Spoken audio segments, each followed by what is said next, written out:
हुजूर, पाकिस्तान की महाजर कौमी मूवमेंट के सरबराह अल्ताफ हुसैन साहब ने मुतालबा किया है कि जिन लोगों ने गुज़श्ता 50 साल में कौमी ख़जाने को लूटा है उनको सजाए मौत देनी चाहिए।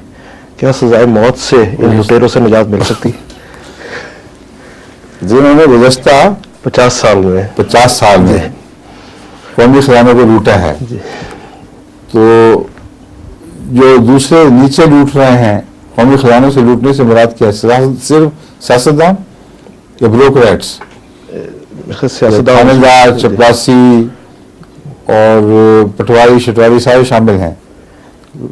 उनके बयान और वो लोग रिश्वत दे के अपने हक में चीजें करवाते हैं, वो भी शामिल हैं कि नहीं? उनके बयान से तो सियासतदान ही लगते हैं। नहीं, क्यों? आप उनसे, मैं आपको जवाब दे रहा हूँ, आप उनसे पूछें, यही इंग्लैंड में पूछें उनसे कि बेचारे सियासतदानों को क्या कसूर है। वो जो दूसरे हैं लूटने वाले, सबको मौत की सजा मिलनी चाहिए। तो वही नज़ारा होगा जो मौलवी कहते हैं बनी इसराइल के साथ हुआ था कि अल्लाह ताला ने हुक्म दिया था कि खुद अपने आप को कत्ल करो एक दूसरे को।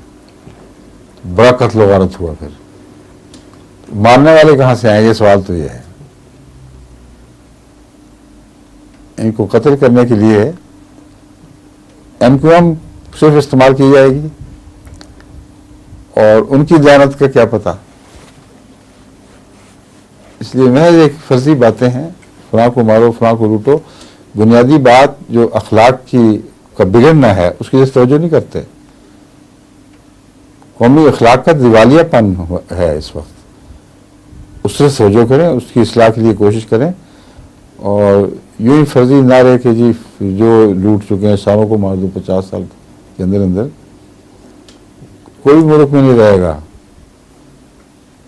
बाहर से मंगाने पड़ेंगे पाकिस्तानी। ठीक है।